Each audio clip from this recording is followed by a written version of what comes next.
Bom, eh, imagina o smartphone que de repente está aí na mão ou no bolso de quem está ouvindo a gente agora. O GPS guiando no trânsito, aquele leitor facial que desbloqueia a tela. Uhum. Tipo, bilhões de transistores ali processando cada toque e tudo isso funciona perfeitamente, né? Sem falhas. E a base disso tudo é uma teoria super impecável chamada mecânica quântica. Exato. É o pilar da tecnologia de hoje. Pois é, mas no coração dessa teoria toda brilhante tem sabe, um segredo meio sombrio, quase constrangedor para a ciência, na verdade. A física sugere que o universo não estava realmente lá com uma forma definida até o momento em que alguém olhou para ele. É uma contradição fascinante e, assim, é exatamente por isso que na nossa imersão de hoje a gente mergulhou numa pilha enorme de documentos, sabe, material bem denso mesmo. Nossa, e como? Tem de tudo aí, né? Tem, tipo, artigos antigos de física teórica, estudos super recentes de biologia quântica, uns ensaios profundos de neurociência. E até matemática pesada do Roger Penrose e do Stuart Hameroff. E isso, figuras de peso. E a nossa missão com essa análise é meio que juntar essas peças, né? Entender como a física moderna chegou nesse impasse absoluto. É, investigar por que a mente humana, a nossa consciência, talvez não seja só um efeito colateral do cérebro, entende? Mas sim a peça que está faltando para explicar como a própria realidade funciona. Exatamente. Mas, olha, para o pessoal que está acompanhando a gente ter uma noção do tamanho do problema, a gente precisa voltar um pouco, voltar para o básico da medição. Tá, manda ver. Então, na física clássica, essa do nosso dia a dia, medir alguma coisa é um ato passivo. Tipo, se a gente usa um termômetro numa sala, o termômetro não cria o calor. Sim, ele só leu o que já estava lá, né? Independente de ter alguém olhando ou não. Exato. Só que a mecânica quântica usa um negócio chamado função de onda. E essa matemática não diz onde uma partícula está, mas sim onde ela poderia estar. É tipo um leque de possibilidades matemáticas. Isso, ela aponta para várias posições e estados coexistindo, tudo ao mesmo tempo.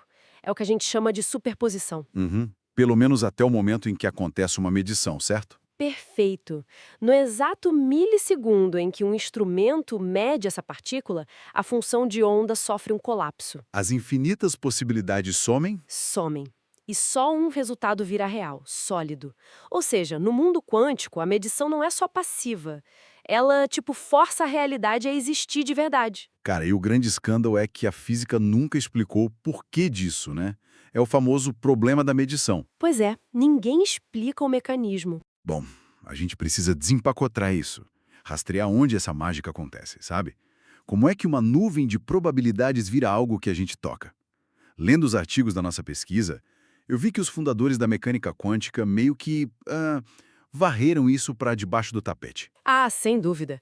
Eles criaram a interpretação de Copenhague. Que é basicamente um cala a boca e calcula, não é?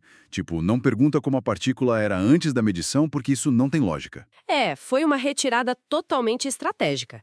A matemática funcionava, então eles só toleraram esse furo na narrativa.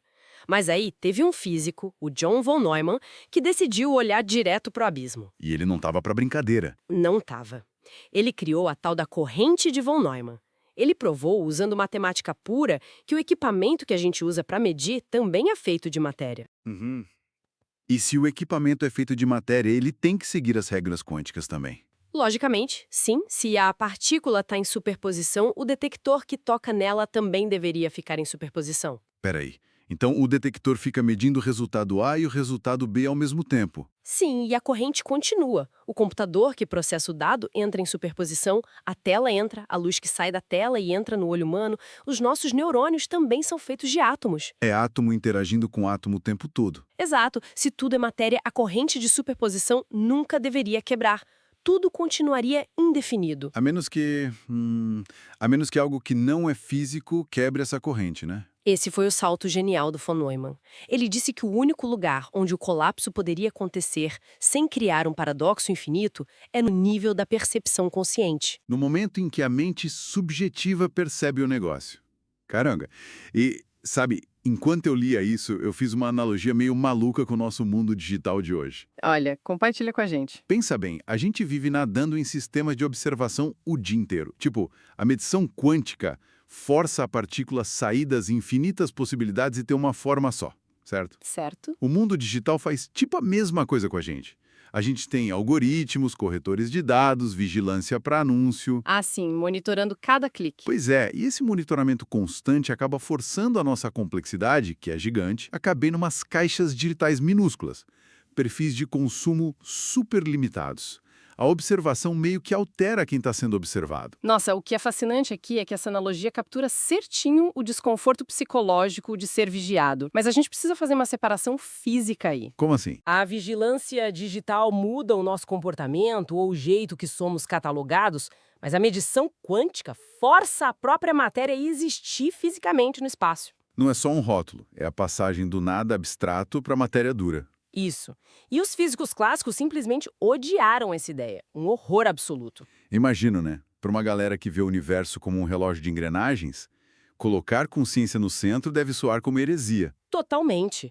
Eles aturaram o von Neumann porque o cara era um gênio da matemática, mas tentaram ignorar a ideia o mais rápido possível. Porque, assim, colocar a mente humana no controle leva a uns paradoxos de dar dor de cabeça. Tipo o do amigo de Wigner. Nossa, sim. Esse experimento mental muda o jogo todo. Porque se a observação cria a realidade, a dúvida passa a ser de quem é a observação que vale, né? Exato. Imagina um amigo seu que é cientista, trancado dentro de um laboratório blindado.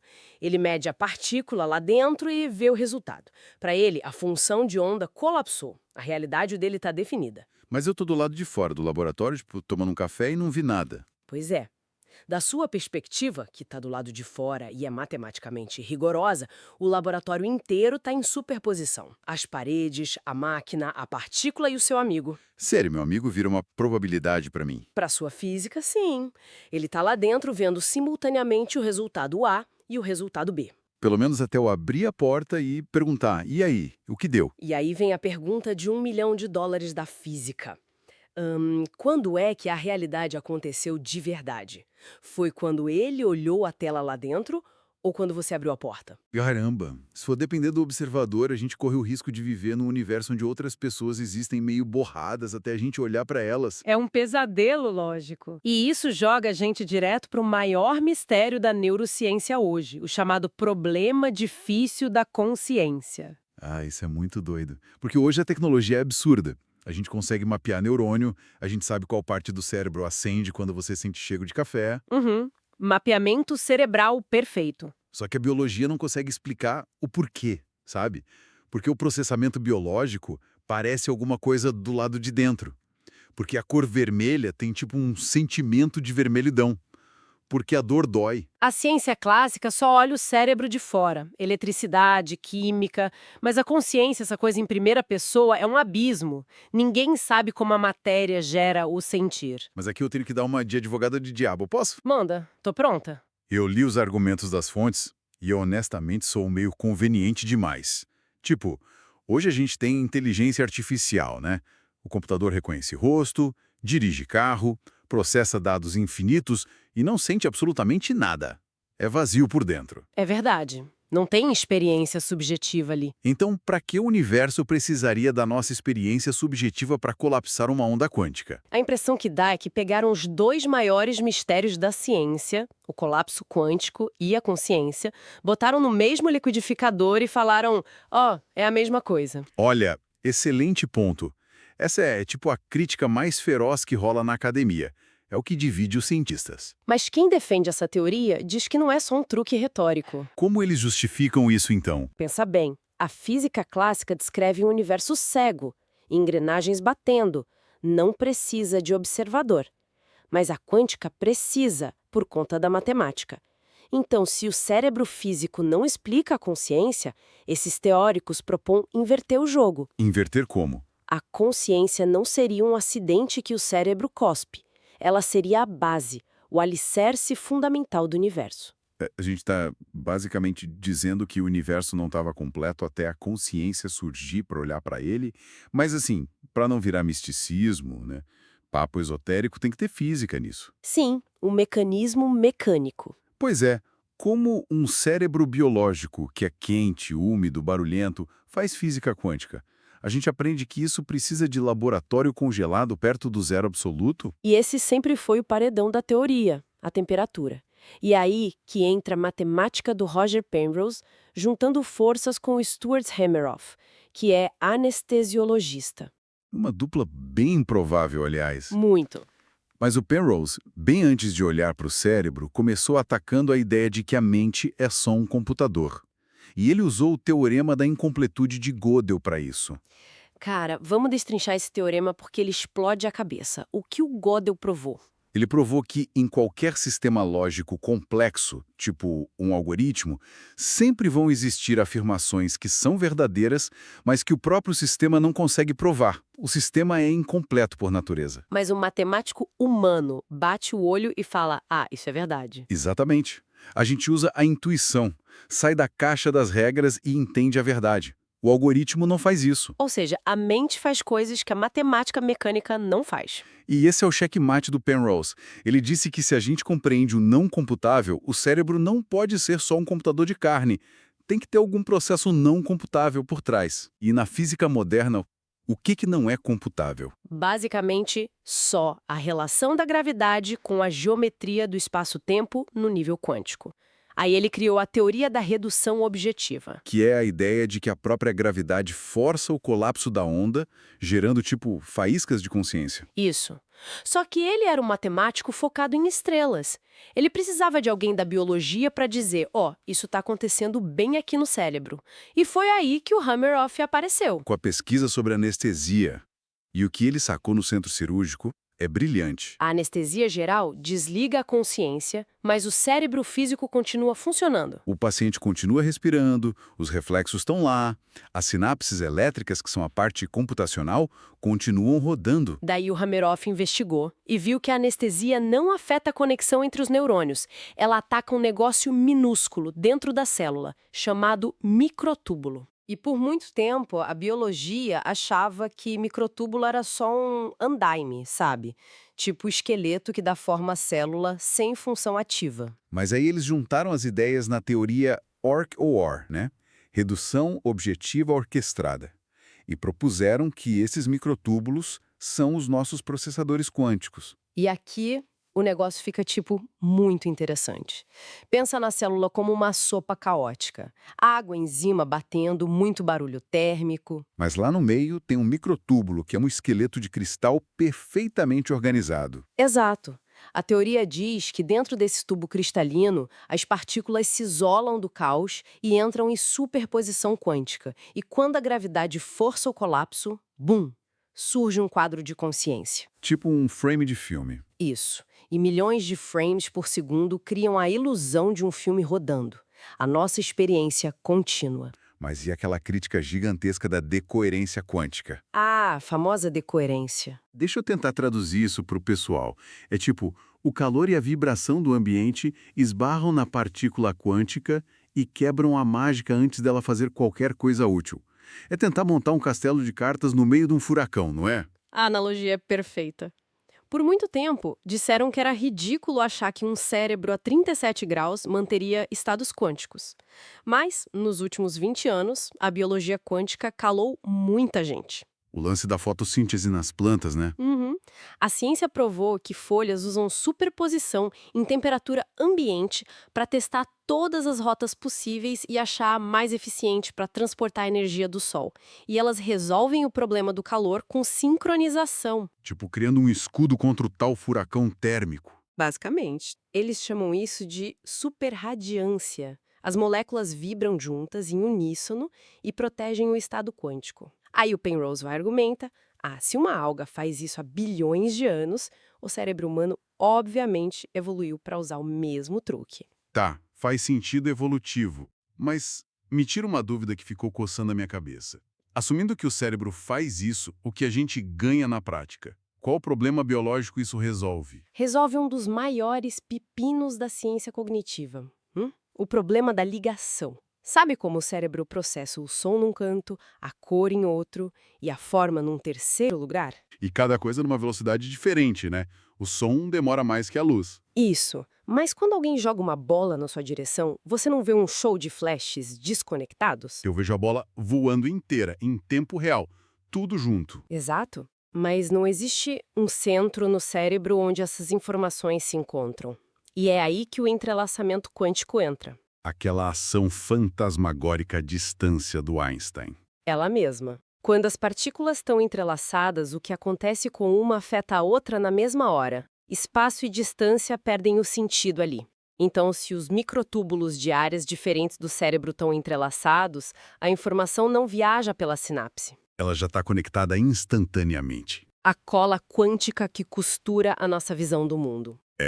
A união de tudo num único momento de consciência. E sabe o que é bizarro? Se essa cola quântica ignora a distância, isso não se limita ao crânio. As fronteiras entre o que sou eu e o que é o mundo lá fora começam a derreter. E isso leva a gente para o Donald Hoffman. Ah, o Hoffman é radical. Ele vem com uma abordagem evolutiva pesada. Muito. Ele diz que a evolução foca em sobrevivência, não em mostrar a verdade. Exato. Se nossos olhos vissem a realidade quântica bruta, a matemática pura do universo, o cérebro fritava por excesso de informação e a gente seria comido pelo primeiro predador que aparecesse. Então, para a gente sobreviver, a evolução criou uma interface de usuário para nós. Essa é a analogia dele, cara, é genial. Pensa num desktop de computador. Com os ícones na tela? Isso. Se você quer apagar um arquivo, você clica na lixeirinha. Mas a lixeira não é o computador. Você não está mexendo no código binário ou nos elétrons da placa-mãe. O ícone existe para esconder a complexidade horrível do sistema. E o Hoffman propõe que o espaço 3D, a passagem do tempo, os objetos físicos, uma mesa, uma maçã, são só os nossos ícones biológicos. Eles não refletem a verdadeira realidade. São atalhos. Peraí, deixa eu empurrar isso pro limite, então. Se a biologia esconde o código-fonte igual um sistema operacional, então os nossos telescópios espaciais, os microscópios de bilhões de dólares, não estão vendo a verdade do universo. Eles estão apenas investigando os pixels da nossa tela. Caramba, a gente está estudando só a nossa própria interface? Nesse modelo novo, sim. A matéria não cria a consciência. É uma rede de agentes conscientes que gera a ilusão que a gente chama de matéria. O universo é fundamentalmente participativo. Nós seríamos pontos focais com óculos de realidade virtual da natureza.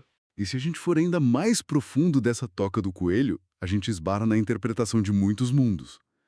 Porque o Penrose diz que a gravidade força a escolha de um resultado só, né? Mas a galera de muitos mundos discorda violentamente disso. Eles dizem que a onda nunca colapsa. Nunca.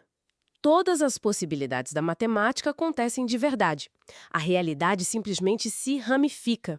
Num braço do universo, a partícula foi para a direita e uma cópia exata do universo é criada onde ela foi para a esquerda. E as duas são reais, só que elas param de interagir uma com a outra. Exato. Trilham caminhos paralelos para sempre. E isso nos leva à parte mais sombria dessa pesquisa, que as fontes chamam de imortalidade quântica. A gente precisa visualizar a roleta russa quântica. É um experimento aterrorizante, sério.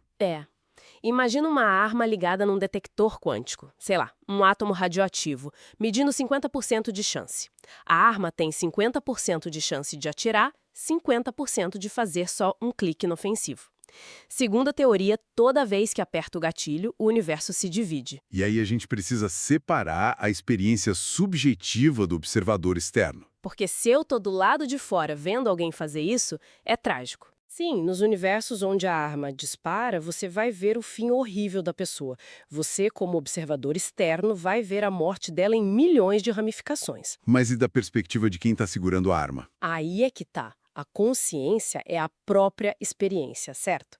É impossível para sua própria consciência experienciar o estado de não estar vivenciando nada. A morte é a ausência da experiência. Então, do ponto de vista do meu eu interior, a minha mente só consegue fluir para os universos onde eu não morro. Isso mesmo. A arma faz clique. Você puxa de novo, faz clique. Você pode puxar 1000 vezes e a arma vai falhar todas as vezes para você, porque você não pode vivenciar a própria inexistência. Você escorrega instintivamente para o ramo onde a sobrevivência acontece. É uma imortalidade totalmente bizarra, restrita à primeira pessoa. A gente foi de Transistores de celular para os microtúbulos e acabou com a consciência presa num labirinto infinito porque recusa a ser apagada. E olha, o crucial para nossa audiência perceber hoje é que, não importa a teoria favorita do físico seja a interface do Hoffman, os tubos do Penrose ou os muitos mundos, a mensagem central é uma só. Qual? O cérebro não é uma máquina fechada no osso do crânio. Ele é uma antena, um sintonizador lidando com as fundações físicas do mundo. A gente não é um acidente, nós somos o cosmos olhando para si mesmo. Isso dá até uma vertigem, né?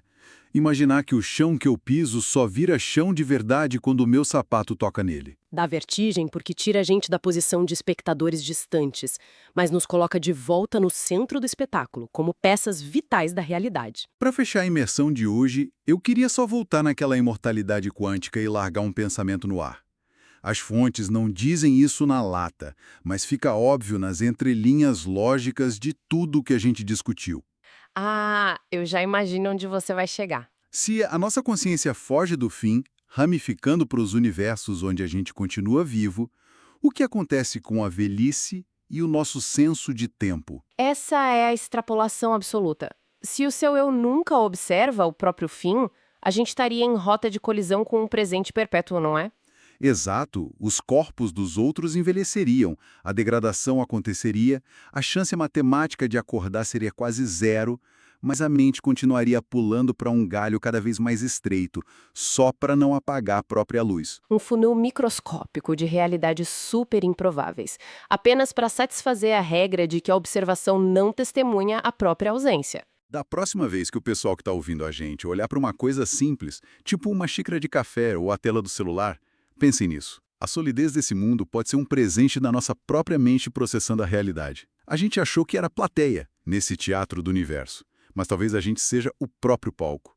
Fica aí a reflexão. Valeu demais por acompanharem a gente em mais essa exploração maluca e até a próxima!